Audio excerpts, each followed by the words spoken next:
संत संसद में सबसे पहले तो आपका बहुत स्वागत है महाराज जी। अपना परिचय मैं चाहूंगी दर्शकों को आप खुद अपने मुख से दें। मैं पातालपुरी पीठाधीश्वर महंत बालक दास, अखिल भारतीय व्यास संघ राष्ट्रीय अध्यक्ष जी।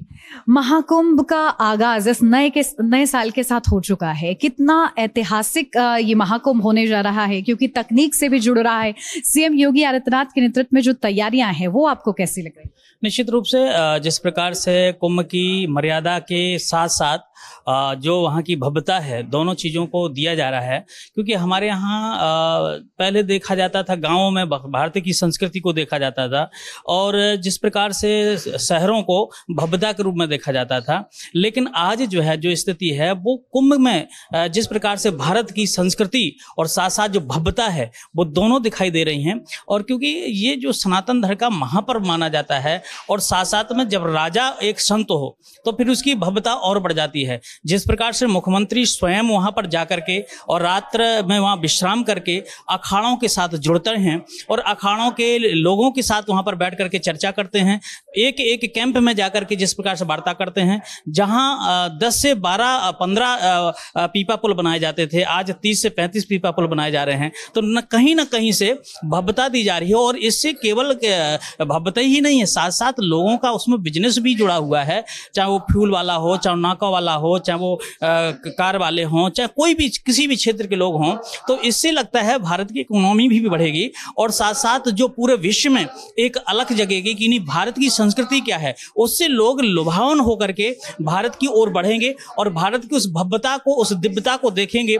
जहां पर एक महीना मतलब 40 दिन के लिए करोड़ों करोड़ों रुपए खर्चा करके बड़े बड़े पंडाल, बड़े बड़े गेट और वो वैभव जो दुनिया देख रही है, और वहीं पर एक तपोनिष्ठ संत बैठ करके धूना में तपस्या कर रहा, वो भी एक रूप दिखाई दे रहा है। नांगा साधु भी दिखाई दे रहे हैं। इसलिए देवता, गंधर्व, किन्नर सब लोग वहां पर विराजमान हैं। तो ऐसी स्थिति में मुझे लगता है ऐसी भव्यता, ऐसी दिव्यता कुंभ की जो बनाई जा रही है, इससे सनातन संस्कृति का एक निखार होगा, सनातन संस्कृति का बढ़ावा होगा और पूरे भारत की बात ना मत करिए, पूरे विश्व में भारत का डंका बजेगा और विश्व गुरु की ओर बढ़ने का कार्य होगा। बिल्कुल।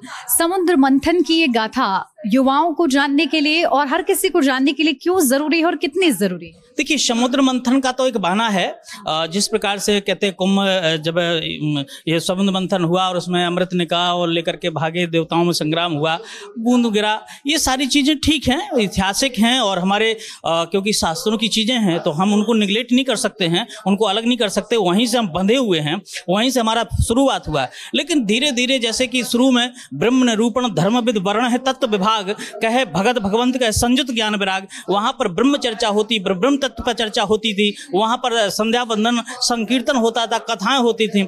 आज साथ साथ वैभव भी है, आज साथ साथ वहां की भव्यता भी है, आज वहां पर जो है सेवाएं भी हैं। आप जिस प्रकार से कहा जा रहा है कि 40 करोड़ लोग वहां पर आने वाले हैं, उनको भोजन कौन दे रहा है? कोई बांध के तुलसी आ रहा है, सरकारें भोजन सबको तुलसी दे रही, लेकिन वहां पर जो है यहाँ के ऋषि, यहाँ के महात्मा, यहाँ के संत बड़े बड़े पंडाल जो लगा करके बैठे हैं और बिल्कुल अन्य क्षेत्र खोल करके बैठे हैं, जहां पर हजारों लोग जो है भोजन कर रहे हैं। कोई वहां पर भूखा नहीं सो रहा है, कोई वहां पर जो है किसी प्रकार का कहीं से मतलब परेशान नहीं हो रहा। ये सारी चीजें, वो भी इस कड़कड़ाटी ठंड में, जहां पर लोग अपने रजैये से, कम्बल से बाहर निकलने में हिम्मत नहीं जुटा पाते घरों से, वो उस जगह पर गंगा जी की हुए पावन तट पर, जहां पर वो ठंडा ठंडा जल, और वहां पर निर्भीक होकर के ना कोई जाति देखता, ना कोई पाति देखता है कि तुम कौन हो कौन नहीं हो, सब मिलकर के एक साथ गंगा जी के पवित्र उसमें त्रिवेणी में स्नान करके और आनंद लेते हैं। तो निश्चित रूप से ये सनातन संस्कृति में ही हो सकता है, दूसरे में कहीं इसका दूर दूर तक नहीं हो सकता है।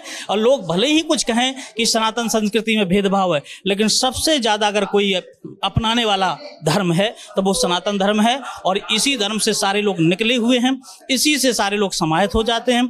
इसलिए वसुदेव कुटुंब की बात हम करते आए हैं। तो कुंभ का साथ साथ आज वही जो बूंद टपका है अमृत का, आज इतना रूप हो गया, इतना बदल गया कि कलयुग में जिस प्रकार से ये दिखाई दे रहा है, जो सतयुग का रूप आज यहाँ पर कुंभ में दिखाई दे रहा है, तो निश्चित रूप से सराहनीय है। और मुझे लगता है कि ऐसा अद्वितीय अकल्पनीय भगवान करे, इसी प्रकार से अगर राजा देश को मिलेगा तो आगे भी बढ़ता रहेगा। अगर कोई विधर्मी हो सकता है आगे, तो उसके लिए कुछ कहा नहीं जा सकता है, लेकिन मुझे लगता है अब आने वाला कोई है नहीं, क्योंकि सनातन जाग चुका है, हिंदू जनमानस जाग चुका है, अब किसी को आने नहीं दे। महाराज जी, वक्फ बोर्ड ने अभी प्रयागराज में जो महाकुंभ आयोजित होने जा रहा है, 50 से ज्यादा गज में ये कहा है कि ये तो वक्फ की संपत्ति है। जब इस तरीके की बातें सामने आती है, क्या सनातन धर्म के जो रक्षक हैं वो क्या महसूस करते हैं, क्या उनके भीतर चलता है? समस्या से बात की है, एक पुरानी कहावत है कि कौआ के कहे से ढोल नहीं फूटता है। कोई व्यक्ति कह देगा कि तुम ये मेरी संपत्ति है, तो क्या उसके कहने से हो जाएगा? जिसका अवतार ही, जिसका जन्म ही अभी 1400 साल पहले हुआ है।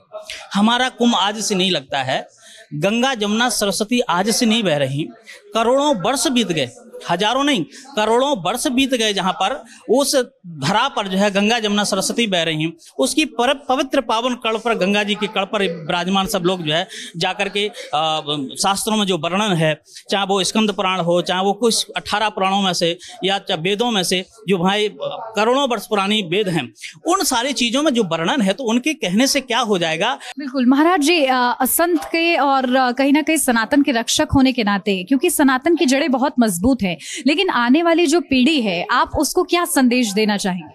देखिए, आने वाली पीढ़ी को जो संदेश मिल रहा है, मुझे लगता है सबसे बड़ी बात है कि आज युवा पीढ़ी धीरे धीरे जागृत हो रही है, और जिस प्रकार से संत भी आकर के मुखर होकर के बोलने लगे हैं।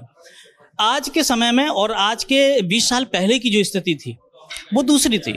कोई संत अगर बोलने की दुस्साहस करता था तो सरकारें उसको दबा देती थी। आज संत बोल पा रहा है, और जब बोल पा रहा है तो निश्चित लोग सुनेंगे। जब हम बोलेंगे ही नहीं तो सुनेगा कौन? पर आज सरकारें सनातन धर्म को संरक्षण देने वाली हैं और सही चीज को, घटित घटना को देखने वाली हैं। इसलिए हर एक संत मुखर होकर के बोलने की साहस कर पा रहा है, बोलने की हिम्मत जुटा पा रहा है। इसलिए आज जो युवा पीढ़ी है, जो नई पीढ़ी है, वो हनुमान चालीसा के महत्व को भी समझने लगी। नहीं, आज तक 10 साल पहले हनुमान चालीसा के महत्व को भी लोग, नई पीढ़ी नहीं समझती थी। हनुमान चालीसा होता क्या है, रामायण होती क्या है, गीता क्या। तो ऐसी स्थिति में मुझे लगता है कि कहीं ना कहीं से अब जो है मुखर होकर के जब लोग बोल रहे हैं, वो लोग समझेंगे, और समझ करके अब लोगों के हिंदुत्व में घुरने लगा, अंदर रगों में हिंदुत्व घुरने लगा, और अब जो है देश मुझे लगता है सतयुग की ओर बढ़ रहा है। बहुत शुक्रिया महाराज जी, इतने को अच्छे वचनों के लिए बहुत शुक्रिया।